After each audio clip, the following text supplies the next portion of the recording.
At the family barbecue, I tried to be light. "I can't wait for our vacation," I said. My dad laughed first. "It's only for family, without you." The patio roared. My sister snorted. My mom smiled like it was a joke. I didn't explode. I nodded, stood up, and left my unopened wine on the table. 5 days later, Mom reached for $5,000 she thought was still hers. One tap later, the account had a new name, and their group chat had a new problem. Stay with me. This story doesn't end where they thought it would. Because before that barbecue, before the laughter and the $5,000, there were years of smaller cuts. Little things I kept excusing because they were family. I teach 4th grade. My life is quiet lesson plans, cafeteria coffee, the smell of dry erase markers that never quite leaves your clothes. My weekends were always for them. I'd drive 40 minutes to fix a Wi-Fi router, pay for a plumber they couldn't afford, or pick up groceries when their card unexpectedly declined. They'd thank me, post family photos, and somehow forget to tag me. The truth is, I used to love being useful. It made me feel needed. But somewhere along the way, being needed turned into being used. Emily noticed first. She's calm, practical, the kind of person who plans vacations with spreadsheets. Last spring, she said, "You realize they only call when something breaks, right?" I laughed it off. I told her she didn't understand how families work. I said guilt was our love language. She didn't find it funny. Then came Colorado. A 3-day cabin trip, cheap, quiet, a break from grading papers and phone calls that always started with, "Zoey, can you just—" I didn't post a single photo, but my cousin did. One picture of me and Emily smiling against the snow. That's all it took. 2 days later, the text started. Tara first. "Wow, must be nice to forget your family." Then Matt, "You've changed." And my mother's message that sounded sweet, but stung harder than any insult. "We've always been there for you, but when you get time off, you run away like we don't exist." They turned a weekend getaway into a betrayal. By the end of the week, I was the villain in their story, the selfish daughter who left them behind.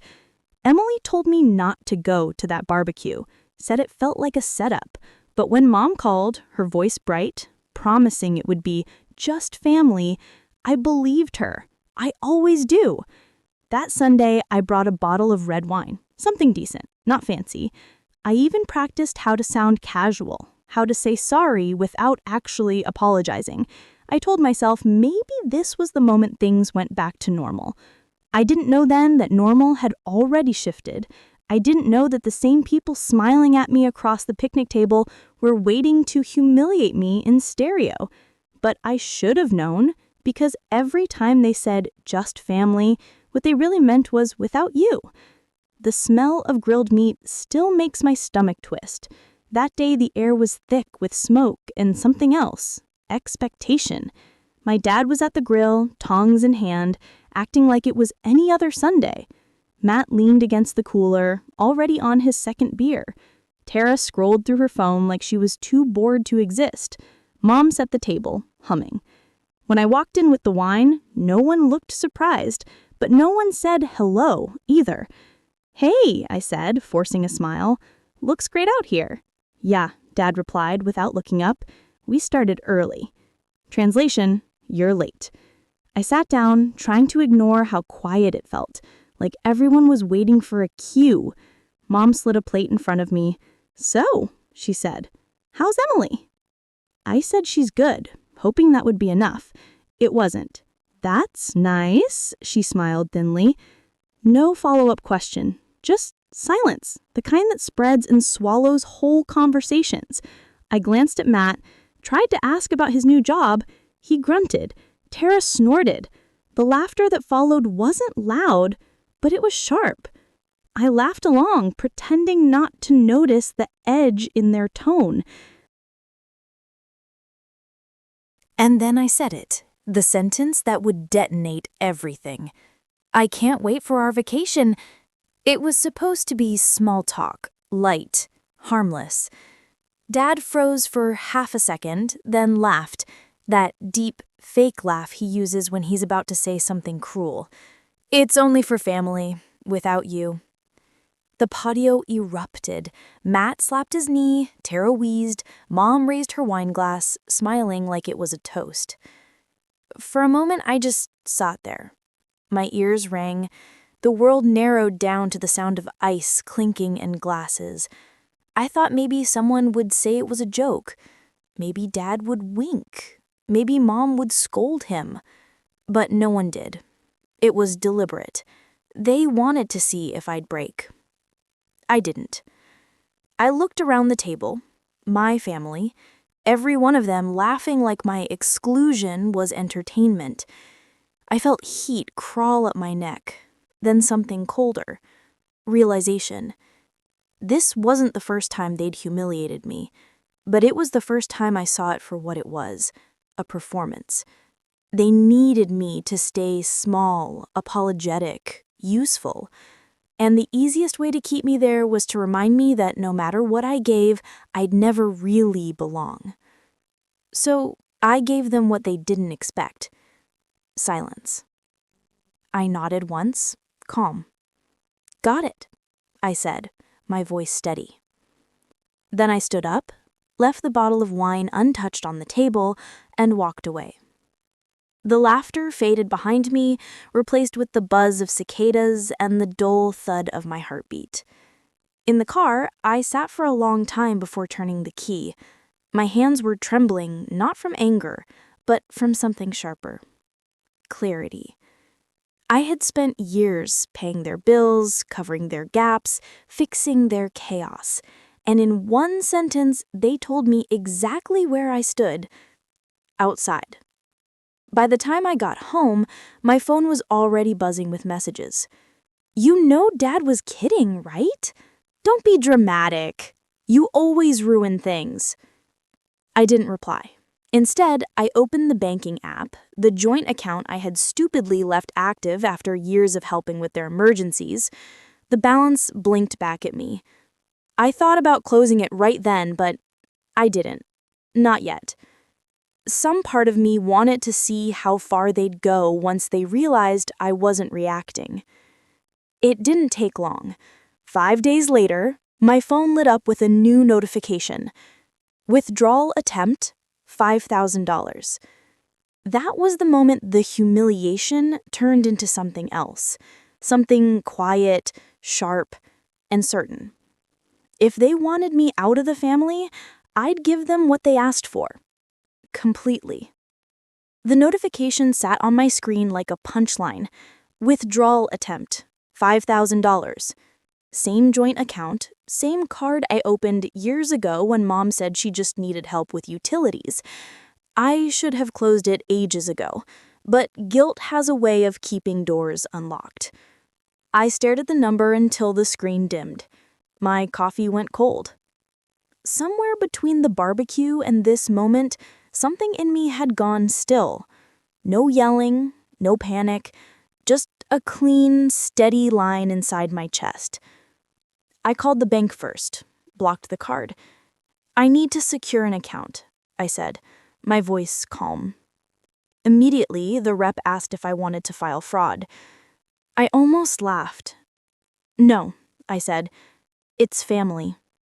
When the confirmation email arrived, I reopened the app. The account name blinked at the top. Family Fund. I pressed edit, deleted every letter. Then I typed 3 words. Pay without me. For a moment, I just looked at it. The phrase that summed up years of guilt and small humiliation. When I got back, the group chat had exploded, 40 messages deep. Mom wrote, "This is ridiculous. We needed that money for the holidays. Dad, after everything we've done for you, Tara, you're actually insane. Matt, grow up, Zoey." I read every word, then archived the chat. Not deleted, just folded away like a document I might someday show a lawyer. Emily found me sitting on the couch, legs tucked under a blanket, staring at the dark phone screen. She didn't ask what happened. She just said, "You finally did it, didn't you?" I nodded. Yeah, I stopped paying for people who never saw me as part of the bill. Outside, thunder rolled low and slow across the sky. Inside, my phone vibrated again. Another wave of messages I didn't care to read. They wanted chaos. I gave them silence. That's the thing about revenge. Not every explosion is loud. Sometimes it's just a quiet click, followed by the sound of everything you owe finally disappearing. By the next morning, the panic had bloomed. When I checked my phone before work, I had 16 missed calls and a string of messages that bounced between outrage and desperation. The family group chat had turned into a battlefield of accusations, each of them blaming someone else for losing control of the account. Mom claimed she didn't know the withdrawal was that large. Dad wrote, "This is petty, Zoey. You're embarrassing yourself." Tara posted a crying, laughing emoji, followed by a screenshot of the rejection notice from the bank, like it was some kind of family meme. I muted the thread. By lunchtime, Mom showed up outside my classroom. The secretary buzzed me. "There's a Mrs. Brooks here," she said. "Says it's urgent." I stepped into the hallway, heart steady. Mom was standing there, holding her purse like it was a prop in a play she'd rehearsed. "You blocked the card," she asked, her voice soft, trembling in all the right ways. "Yes." She blinked fast, trying for tears that wouldn't come. "We just needed it for the holidays." I folded my arms. "You tried to take $5,000 without asking me. It was for us, for the family." I smiled small. "You said I wasn't family, remember?" Her mouth opened, then closed again. She wasn't expecting that. "Zoey, you're overreacting. You're being cruel." That word cruel landed harder than the laughter ever did. For years, they'd taken and called it love. Now me saying no was cruelty. "I have to get back to class," I said. "You should go." Her voice cracked on my name, but I walked away before I could start to care again. That night, I came home to Emily setting out takeout containers on the counter. "Are you okay?" she asked. I shrugged. "They're unraveling," she smiled faintly. "Good." But it didn't stop there. 2 days later, I came home to my apartment door slightly ajar. My first thought was that I'd forgotten to lock it. My second thought, when I heard voices inside, was worse. Mom and Dad were standing in my living room. Tara sprawled on the couch, shoes off, scrolling her phone, a half-eaten bag of chips on the coffee table. "What are you doing here?" I asked. Mom turned with that same practiced calm. "You weren't answering." "Because you tried to steal from me," I said. Dad stepped forward, voice heavy with mock authority. "Watch your tone. We're still your parents." "Then act like it." He scoffed. "You've changed ever since you started dating her." Emily froze at the doorway, holding the takeout bag like a shield. She invited me over that same evening. Her small house smelled like cedar and old books. Before I could speak, she handed me a folder, thick with papers. "Your mother's been manipulating people for years. You're just the latest." Inside were records payments, old transfers, even handwritten notes from the time she'd borrowed money from Denise and never repaid. $10,000 for a roof repair in 2012, another $5,000 for a medical emergency that turned out to be a Caribbean cruise. I felt sick. "She said you were unstable," I murmured. Denise laughed. "Of course she did. It's easier to erase the truth when everyone thinks you're crazy." We spent hours comparing stories. The patterns matched perfectly. Borrow, lie, guilt, repeat. "I can help you," she said, pouring wine into 2 mismatched glasses. "But if we do this, you have to be ready for them to hate you." I smiled for the first time all week. They already do. The next few days were a quiet storm. Denise's friend, someone who worked in financial compliance, helped me sever every tie I had with my parents' accounts, emergency contacts, insurance. I closed the last joint account, then sent one message to the family chat, a screenshot of the 0 balance under the name Pay Without Me. No caption, just silence. Matt responded first. "What the hell is this?" Tara followed. "You're losing it." Mom called 6 times in an hour. I didn't answer. The next morning, I woke to find my phone vibrating nonstop. Denise had posted something, old photos of my parents in casinos, sipping cocktails, timestamps overlapping the months they'd claimed to be broke. She didn't tag them. She didn't have to. Within minutes, cousins were texting me asking if it was true. My father's sister messaged, "You've humiliated your mother." I just stared at the screen, feeling none of the guilt they were trying to hand me. That evening, my mother appeared again, this time on my doorstep with her brother, Brian. He stood behind her like muscle, arms crossed, sunglasses on, though it was almost dark. She looked tired, strategically tired. "We came to talk," she said. I stepped outside, closing the door behind me. "You shouldn't be here." Brian jumped in. "You embarrassed the family. That post was out of line." I almost laughed. "Out of line is trying to drain my account." "She made a mistake," he snapped. "She made a choice," I corrected. Mom lifted her hands in mock surrender. "We just want peace. We canceled the trip. We thought maybe we could start over." The same game. Pretend it never happened. Reset the board. "I'm not going anywhere with you," I said. "If you show up again uninvited, I'll file a report." Brian scoffed. "You'd threaten your own mother?" I met his stare. "No, I'm protecting my life." Mom's expression shifted. Shock, then pity, then contempt. "You've changed," she said, as if it were the worst thing imaginable. "I have, and I'm not sorry." They walked away without another word. The porch light buzzed above me. Inside, Emily waited by the window, eyes searching my face. "It's not over," I told her. "They'll come back." I was right. 2 days later, an email arrived from the school district. Notice of concern. Immediate acknowledgement required. Someone had filed an anonymous complaint claiming I was emotionally unstable and creating a hostile classroom environment. I read it twice, then looked up at Emily. "They found a new way to attack." She took my hand. "Then we find a new way to end it." And this time, I knew exactly how. I didn't waste a second. I called Denise, forwarded the complaint, and waited while she read. "Anonymous, huh?" she said. "Give me a day." By the next afternoon, she called back. "Got her," she said simply. "Your sister's college IP, no VPN, amateur hour." Relief didn't come all at once. It came in waves.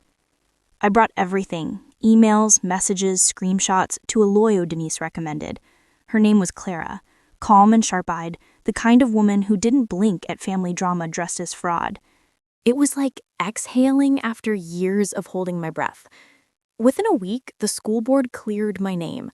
HR apologized quietly. My principal told me to take a few days off, paid, of course. I said thank you, but what I meant was, finally. Mom tried to call once more. I didn't answer. Then came a final message. "You'll regret cutting us out. Family is forever." I deleted it. That night, Emily and I packed boxes. We found a new place. 2-bedroom, sunlight that actually reached the floor, a kitchen window overlooking a park. When the keys turned in the new lock, I felt something loosen in my chest that had been tight for years. Denise came by with pizza and cheap wine. As we ate on the floor, she said, "You know, they'll probably keep talking. They always need someone to blame." I smiled. Let them. I'm not in the story anymore. Later, when the last box was unpacked, I opened my banking app one last time. The account still read, "Pay without me." I didn't change it back. It wasn't revenge anymore. It was a reminder. A reminder that silence can be louder than shouting, that walking away can echo more than any argument. For the first time in my life, I slept through the night. No calls, no buzzing phone, no guilt, just peace. Paid in full. 2 months later, I stopped checking their group chat altogether.